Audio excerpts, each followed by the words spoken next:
नमस्कार दोस्तों, आपका स्वागत है आपके अपने YouTube channel Vidhi judicial academy में। मेरा नाम है Vijendra Varma and I am the director founder of the Vidhi judicial academy.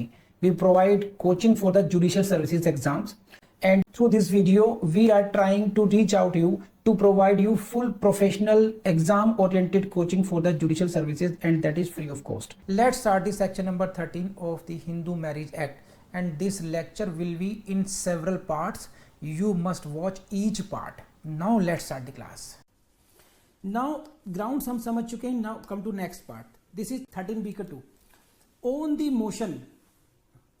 motion of both the parties made not earlier than 6 months, not earlier than 6 months and not later than 18 months. Please highlight these terms and write down P for prelims. 6 months and 18 months यहाँ से question आएगा. देखिए, पहले मैं इसका process समझाता हूं आप लोगों को कि डिवोर्स लेने हैं तो कैसे होगा. एवरीवन से दिस साइड. तो पहला काम मैरिज करेंगे. Second step. ठीक, अब इसको बस समझाने का तरीका ताकि समझ पाए अच्छे तरीके से. स्टार्ट लिविंग टुगेदर, साथ में रहना शुरू करा. फिर उनको लग गया पूरा 1 ईयर. मैरिज से कितना 1 ईयर, 1 ईयर का टाइम हुआ. ये 1 ईयर का जो टाइम हुआ, इस 1 ईयर में उनको ये एहसास हो गया. तो ये आया पहला पड़ाव आया ये 1 ईयर में दे रियलाइज्ड. तो बेसिकली ये हुई date of marriage. Then this is 1 year. They could not live together. Now they feel that they are not able to live together. They have been living separately. ठीक, ये 1 year हो गया. ये भी कह सकते हैं साहब हम तो शादी के बाद से अलग अलग हो गए. तो उसी दिन समझ में आ गया था कि गलत फिरे पड़ गए. Then they will file. ये डेट हो गई आपकी डेट ऑफ पेटिशन. यहां पर आपने पेटिशन फाइल कर दी. जनरली इसको कुछ लोग या अधिकतर लोग फर्स्ट मोशन बोलते हैं. ठीक, then there will be a cooling period of. यहां पर आप लेकर आएंगे मोशन. तो ये 6 मंथ्स के बाद में होगा. पेटिशन फाइल करी पहला. देन आप आएंगे यहां पर कम से कम 6 मंथ्स या फिर हद से हद 18 मंथ्स. 18 मंथ्स कहां से? डेट ऑफ फाइलिंग से. आइए डायरेक्ट लैंग्वेज पढ़ाऊंगा आपको. 18 मंथ्स. तो ये जो पीरियड है डेट ऑफ फाइल का, यहां पर आई पेटिशन कोर्ट के सामने, यहां पर आए.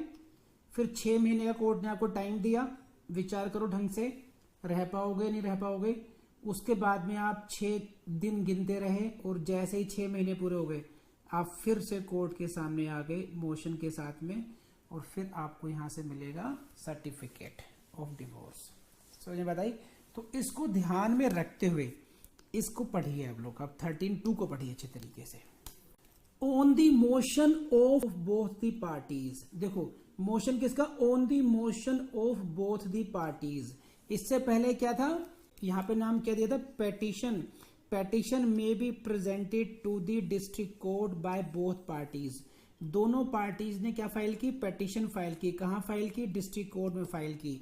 अब क्या हो रहा है ये? Now they are filing the motion. Both parties are filing the motion and this motion is made कब? Not earlier than 6 months. Not earlier than 6 month का मतलब है कि मिनिमम 6 मंथ्स. कब? After the date of presentation of the petition. यानी कि अगर ये लाइन है डेट ऑफ प्रेजेंटेशन, तो उसके 6 मंथ्स के बाद आप फाइल करेंगे ये मोशन. तो जो सेकंड मोशन है ये आपका, जैसे कहते हैं ना आम भाषा में क्या कहते हैं, वहां कंफ्यूज मत होइएगा. मैं इसलिए समझा रहा हूं कि आम लैंग्वेज में हम कहते हैं फर्स्ट मोशन सेकंड मोशन. तो पहले जो आपने बोथ पर्संस ने जो पिटीशन फाइल कर दी है ना, उसको वैसे टेक्निकली लीगल उसमें कहेंगे पिटीशन फाइल की. डिवोर्स पिटीशन चलेगी 13B की. उसके बाद में मिनिमम 6 महीने चाहिए आपको। After 6 months you can file the motion, both parties shall file the motion and that 6 months कहां से आएंगे? From the date of presentation of the petition। और यही पे ध्यान रखना, और यही क्वेश्चन आपका प्रीलिम्स का है, समझे आप बबुआ? ये है 6 months काउंट कहां से करेंगे? 6 months after the date of presentation of the petition को प्रेजेंट करने के बाद से 6 months हैं ये, ठीक है, कर लेंगे आप। ये तो हुआ ये। अब and not later than 18 months, it means अगर आपने ये फाइल करा, ये है प्रेजेंटेशन आपकी डिवोर्स की, 6 months हो गए आप नहीं आए, 1 साल हो गया नहीं आए, तो मैक्सिमम टाइम जो अपर टाइम है आपके लिए वो है आपका 18 months। 18 months भी कहां से हैं? अगेन यहां से प्रीलिम्स से क्वेश्चन आता है, 18 months from the filing of the petition after said date. Said date का मतलब presentation of the petition, date of presentation of the petition, यहां से 18 महीने काउंट करेंगे आप, समझे? तो 6 months और जो 18 months का जो कैलकुलेशन है, डोंट गेट कंफ्यूज्ड, क्योंकि यहीं से एकदम मेरिट नीचे आ जाएगी। That is from the presentation of the petition, यहां से पेटिशन होगा। तो ये हुआ टाइमिंग्स कि आपका सेकंड मोशन कब आएगा। तो ये किसका काम हुआ? पार्टीज का हुआ। दोनों पार्टीज ने पहले क्या करें? Both parties brought the petition, then after minimum time of 6 months they have come before the court for the second motion की जनाब बहुत टाइम हो गया, अब नहीं बीत रही, अब हमें डिवोर्स दो। तब कोर्ट क्या करेगी? Then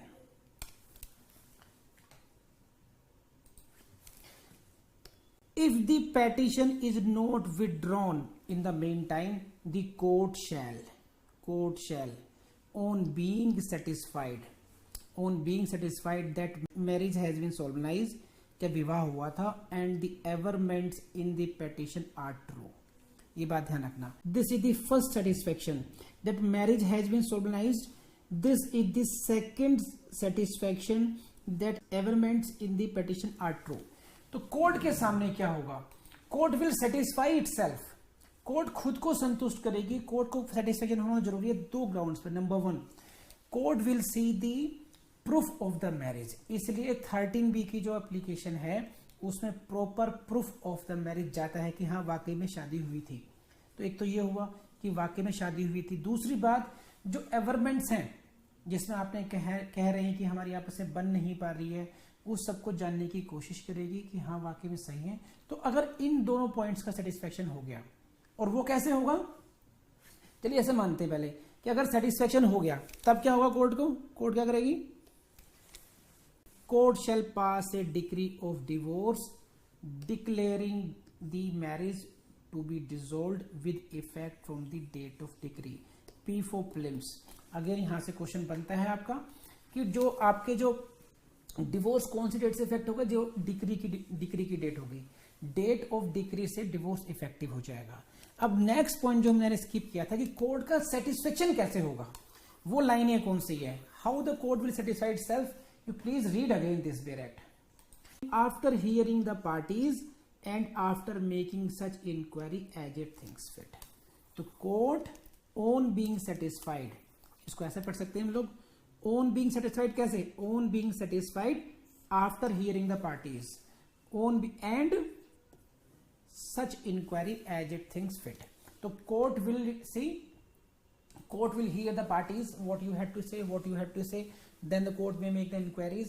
When the court is satisfied, only after that the court will grant the decree of divorce by mutual consent. समझे आप ये नहीं? So ये grounds थी। अब इसमें कुछ काम की बातें हैं जो हम लोगों ने करनी है, अब देखते हैं इस तरीके से। प्लीज से दिस। तो ये तो डायरेक्ट लैंग्वेज थी जो आप समझ गए अच्छे तरीके से। अब now there you have seen the requirement of 6 months, है ना? यानी कि मीनिंग देयर बाय क्या है कि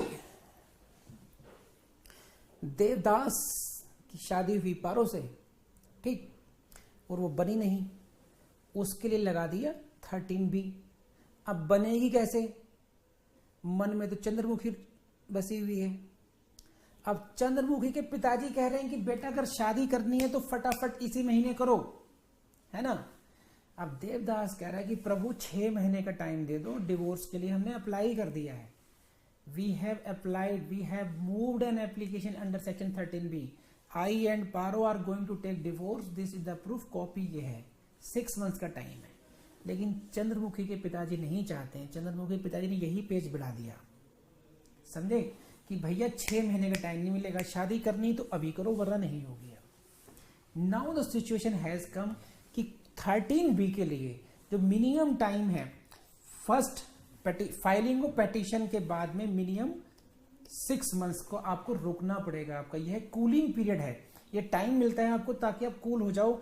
ऐसा ना हो कि आपने जल्दबाजी में डिसीजन ले लिया, उतना बड़ा डिसीजन है शादी डिसॉल्व करने का, तो 6 महीने तक आप और वेट कीजिए, अच्छी तरीके से सोचिए कि करना है या नहीं करनी है। तो ये जो कूलिंग पीरियड है, क्या ये मैंडेटरी है और ये डायरेक्टरी है, क्या ये वेव ऑफ हो सकता है नहीं हो सकता, इस पर केस लॉज है, ठीक है।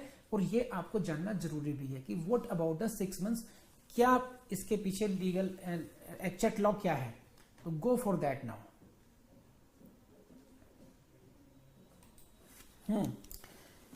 Some courts hold that requirement of waiting for 6 months is mandatory.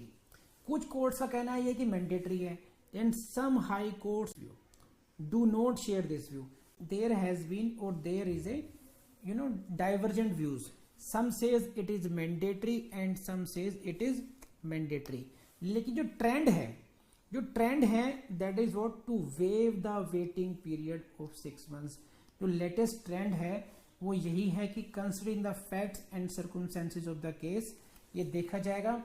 तो जनरल रूल यही है 6 मंथ्स का, but if the circumstances are such that, है ना, ऐसे हालात हैं कि भाई 6 महीने तक रुका नहीं जा सकता, तो फिर ये भी हो सकता है कि वो उस 6 मंथ्स के वेटिंग पीरियड को कोर्ट आपके वेव कर दे वो। तो प्लीज लेट मी नो, यहां तक आपको बात समझ में आई नहीं आई। इसमें यही पॉइंट था एक कि 6 मंथ्स का पीरियड क्या मैंडेटरी है, इसका मैंडेटरी नहीं है, और court has the discretion. Court you will have to satisfy the court कि whether there are circumstances for allowing for waive off और नॉट। तो इन जनरल वे ऑफ नहीं होगा, लेकिन अगर कुछ सर्कमस्टेंसेस ऐसे हैं तो वे ऑफ हो सकता है। अब इसमें तुम ये नहीं कह सकते, है ना, उसका भी तो किया था, उसका भी तो किया था, अब तो सब करते हैं, हमारा भी कर दो, ऐसे नहीं होगा। Because you can not claim such waiver as a matter of right. You will have to explain to the court कि genuinely there are certain reasons where the waiving of the period is in the interest of justice, is the interest of the parties and in interest of everyone. तो तब जाके court convince होगी, तब ऐसा हो सकता है, विदेश जाना हो, कुछ ऐसी दिक्कतें हो, तब ऐसा हो सकता है। बहुत सारे सर्कमस्टेंसेस हो सकते हैं ऐसे। नेक्स्ट अभय चौहान का केस है, अभय चौहान वर्सेस रचना सिंह, दिल्ली हाई कोर्ट का केस है, समझे। उसमें कहा गया था कि waiting period of 6 months can be exempted in certain cases. अब आगे आ जाइए। मैक्सिमम हाई कोर्ट्स का मानना यही है कि this is directory provision. Overwhelming high courts are waiving this period, यानी कि मैक्सिमम जो हाई कोर्ट्स हैं they are waiving and they are calling it directory rather than mandatory provision. Basically अब ये वेव ऑफ हो सकता है। केस का नाम लिखिए Devinder Singh Narula versus Meenakshi Nangia, supreme court का है। एक तरीके से इन्होंने अप्रूवल मिल गया, approval to waive. If circumstances so warrant, cooling period of 6 months can be waived off. अगर ऐसे हालात हैं, if circumstances so warrant, the cooling period of 6 months can be waived off. ठीक है, केस का नाम देविंदर सिंह नरूला। ये हम कौन से पीरियड की बात कर रहे हैं, 6 मंथ्स की बात कर रहे हैं। 6 में तक रुकना है नहीं रुकना है। देवदास, हमारे देवदास मालूम है ना, देवदास कौन है हमारे, उन देवदास तो है जो है उनका प्यार का नाम है, समझे। वैसे उनका नाम है, क्योंकि करेक्टर बंगाली था ना, इसलिए हम लोग लेकर आए हैं। तो उनका असली नाम है सौरभ बोस, ठीक है। तो सौरभ बोस ने पारो से कहा कि देखो शादी तो हम लोगों ने कर ली, अब तुम देख ही रही हो मुझसे निभाना, तुमने फिर भी 10 दिन निभा लिए, बहुत मुश्किल काम है, नहीं निभा पाओगी। पहले मना करती रही बेचारी, फिर सोचा कि मानेगा तो है नहीं, तो ठीक है जबरदस्ती भी क्या करनी। तो इसने कन्विंस करके किसी तरीके से जो फर्स्ट मोशन है वो यानी कि पेटिशन फाइल करवा दी, सही है। अब 6 मंथ्स का टाइम आ गया, सेकंड मोशन का टाइम भी आ गया, फिर भी समझा बुझा करके वो भी करवा दिया। ये हो गया सेकंड मोशन 6 मंथ्स के बाद में। लेकिन पारो दिल से नहीं चाहती है डिवोर्स लेना, उसे फॉर्मेलिटी से पूरी कर दी, जज के सामने भी कह आई कि जी हाँ मैं अब नहीं रह सकती इसके साथ, लेकिन मन में वही चल रहा है। अब यहां पर आ गया शशांक आ गया, ये मिलता है पारो से कि तू वापस ले ले, अगर तू नहीं लेना चाहती, तलाक डिवोर्स लेना चाहती तो वापस ले ले अपना। कह रहे अब कैसे ले लूं, सौरभ बोस मुझे यही समझा रहा है, देख तूने कोर्ट के आगे कह कर आई है, तूने तेरे साइन है इस पे कि मैं मर्जी से अलग रहना चाहती हूँ ना, अब मैं वापस जा ही नहीं सकती, कोर्ट में पकड़ लेगी। कह रहे ना, you can withdraw your consent at any time. तो वो आई, पारो आई अब सबसे पूछने के लिए। Now the question of Paro is from madam Akshita, from madam Pawar, from Lakshmi, from all of you students कि whether she can withdraw consent और नॉट। ये बेरेक पे तो मिलेगा नहीं आपको, है ना, इसके लिए टेक्स्ट बुक पढ़नी पड़ती है। तो क्या जो consent once given, consent for divorce है, ये जो कंसेंट दी गई है डिवोर्स के लिए, क्या उसको हम वापस ले सकते हैं? बोलो हाँ या ना। Come on everyone. केस का नाम है Sureshta Devi versus Omkar. Supreme court ने कहा है पार्टी कुड विड्रॉ हर और his consent unilaterally, no issue in that. इसी के साथ मैं समझाता हूं अभी। अब कंसेंट क्या हुआ, अब मैडम आ गई पारो, जनाब हमें नहीं देना डिवोर्स, हम तो साथ में ही रहेंगे, मरेंगे खपेंगे, सर तोड़ेंगे सर तोड़वाएंगे, लेकिन साथ में रहेंगे। अब सौरभ बाबू बैठे, ये क्या हुआ, ये किसने समझा दिया इसको, इतनी घुट्टी पिलाई थी, है ना। एक ही दोस्त था जिसके साथ डिस्कस किया था हिंदू लॉ, शशांक शेखर, होना उसी का हाथ है, लेकिन क्या करें, दोस्त ने ऐसा कर डाला काम। लेकिन भाई साहब अड़ गए अब कि रोए सौरभ कि मुझे तो डिवोर्स चाहिए ही चाहिए, डिवोर्स चाहिए बस। तो सुप्रीम कोर्ट तक बात चली गई कि डिवोर्स चाहिए, ऐसा मान लीजिए, है ना, यूनिलेटरली चाहिए। अब तो क्या इसको ऐसी ग्राउंड पे भी 13B की आई है, ध्यान रखना, देखिए 13B म्यूचुअल कंसेंट से डिवोर्स होना था, पार्टी ने अपनी कंसेंट वापस ले ली एक। तो क्या कोई ऐसा, इज देयर एनी सर्कमस्टेंस कि तब भी डिवोर्स दिया जा सकता हो उस केस में? Anyone help me? हाँ ना, बताइए। देखिए आर्टिकल है 142, article 142 supreme court, inherent powers of the supreme court. इसको एक बात समझनी पड़ेगी आपको, इसका आंसर आपको यहां मिलेगा बेर एक्ट में। देखिए please see the second ground that they have not been able to live together, they have not been able to live together. इसका मतलब basically, this is basically broken down. इसका मतलब क्या है, ब्रोकन डाउन मैरिज, और बल्कि आप ये कह सकते हैं इररिट्रेबली।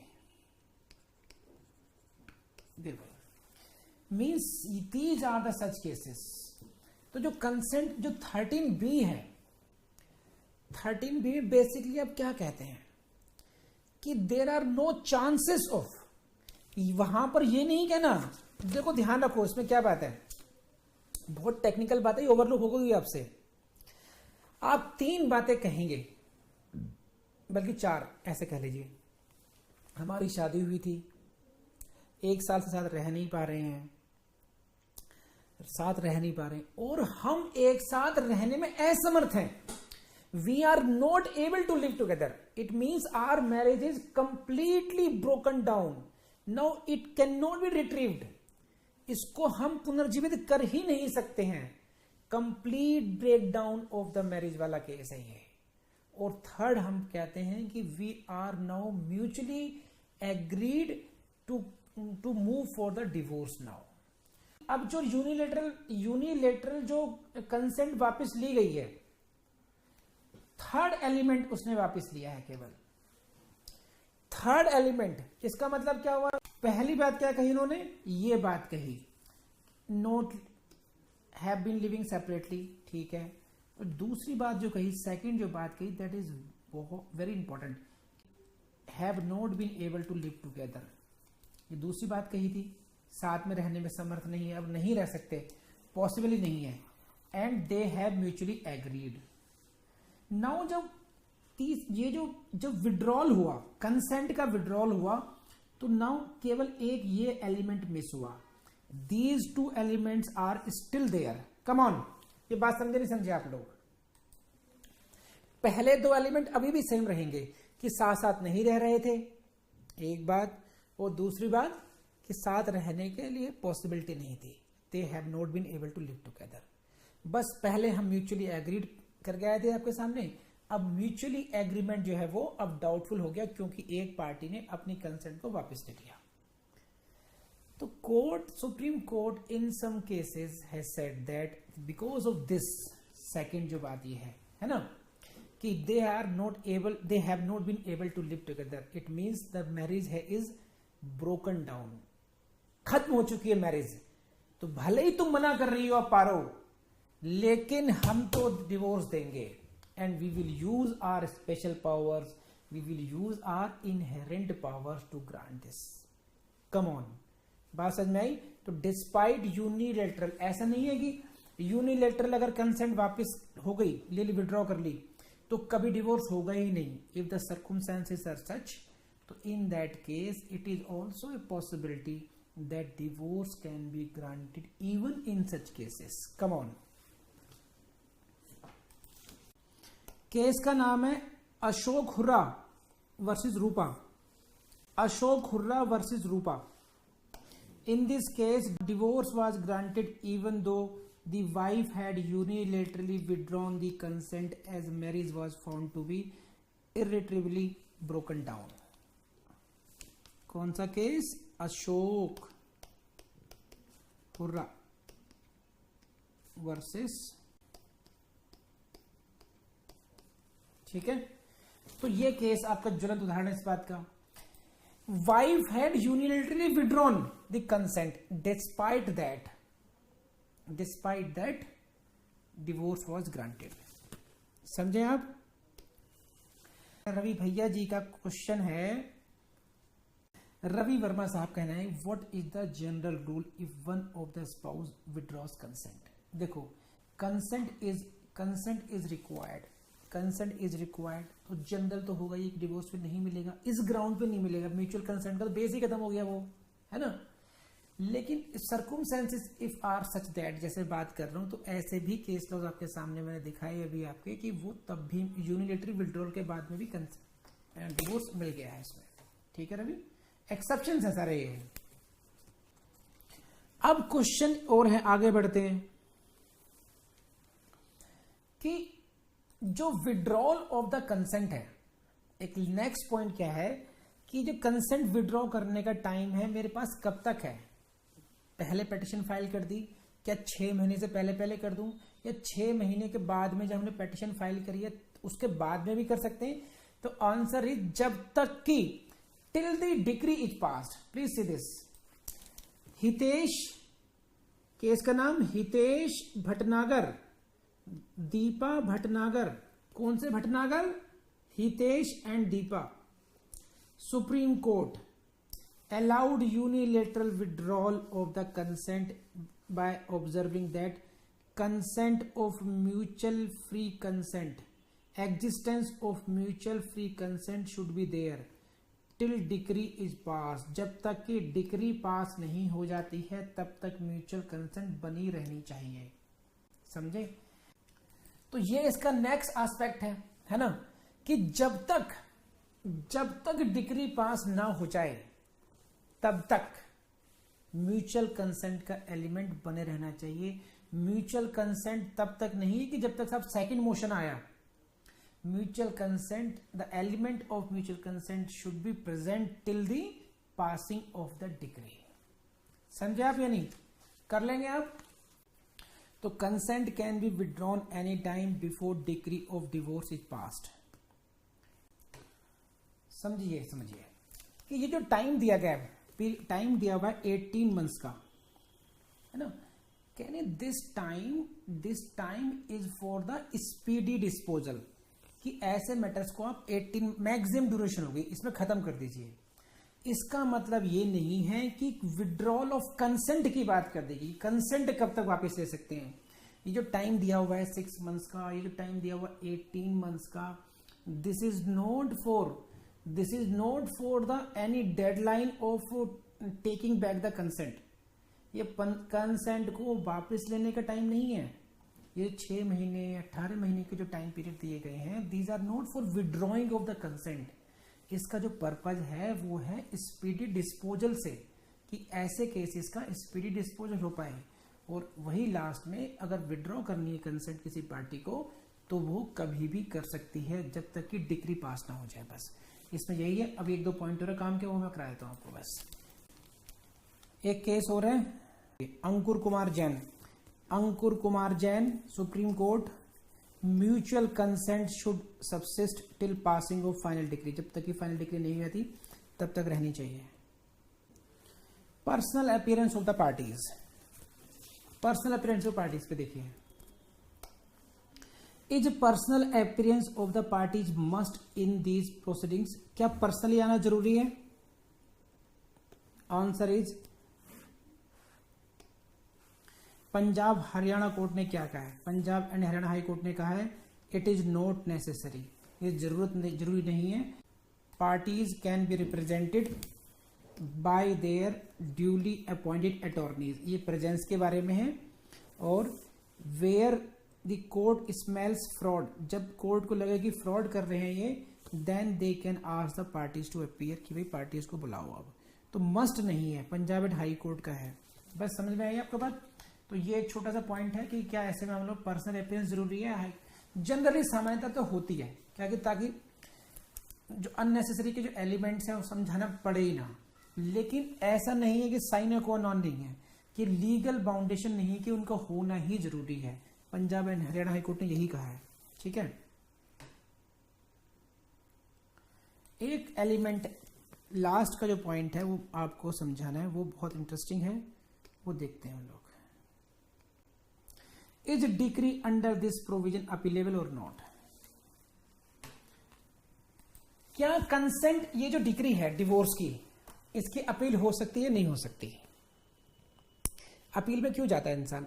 When he is not satisfied, मैं डिवोर्स चाहता हूं, ये नहीं चाहती है, डिवोर्स हो गया तो ये अपील में जाएगी, ये नहीं हुआ तो मैं जाऊंगा। लेकिन यहां तो दोनों ही पार्टीज कहते आए थे, हुजूर जनाबे आला डिवोर्स दे दो, डिवोर्स दे दो। तो क्या ये क्या हुआ? एक तरीके से क्या हुई? कंसेंट डिक्री हो गई है कि नहीं है?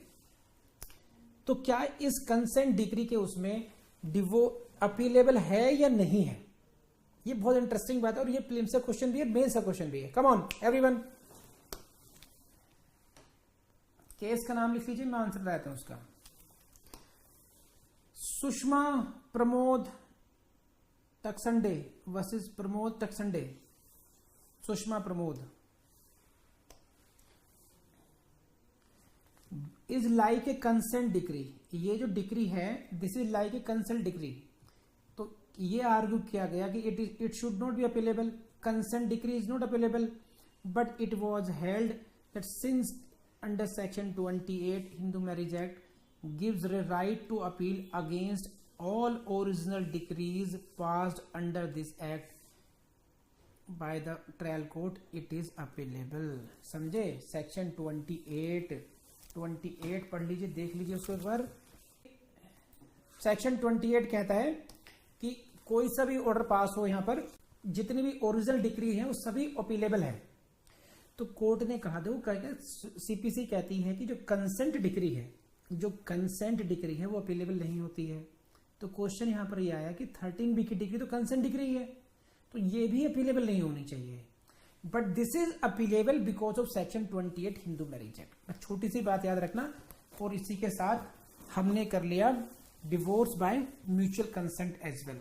सो even though the degree of divorce under section 13B is like a consent decree, और consent decree appealable नहीं होती है, but because of the section 28 it was held in the case of Sushma Pramod that section 28 ये कहता है कि all जितनी भी डिग्री पास हो रही हैं ओरिजिनल डिग्री होनी चाहिए, वो सब अपीलेबल हैं। उनका उस समय दिमाग गया नहीं है इतना कि कंसेंट डिग्री होगा कैसे होगा। तो जो भी है because of section 28 even the degree under section 13B is appealable. ठीक है, तो with these I and this topic. तो ये आज का टॉपिक था आपका 13B। आपको अक्सर ऐसा लगता होगा लोग फेल क्यों होते हैं इतना, फिर तो देखिए वो जो फेल होते हैं उनसे जाके पूछो कि पढ़ने का तरीका क्या है। अगर आपने पढ़ने का वो तरीका अडॉप्ट किया जो इन वीडियोस में समझाया गया है, 101% आप ऑफिसर हो गए और मिनिमम टाइम में हो गए आप लोग। बस आपको कहीं और कोचिंग करने की जरूरत नहीं है, बिलीव मी। ना विधि जुशल एकेडमी में भी नोट्स आपको एडमिशन लेने की जरूरत नहीं है। आप इन वीडियो से जज बन सकते हैं, इस बात को ध्यान रखिएगा। Just keep learning. एंड अगर हो सकता हो, बहुत दिक्कत नहीं हो, तो प्लीज लाइक भी कर दीजिए, कमेंट भी कर दीजिए और इन वीडियोस को शेयर भी कर दीजिए। हो सकता है आपके हाथ से किसका भला हो जाए, है कि नहीं है। Okay, bye bye and see you in the next video. Thank you.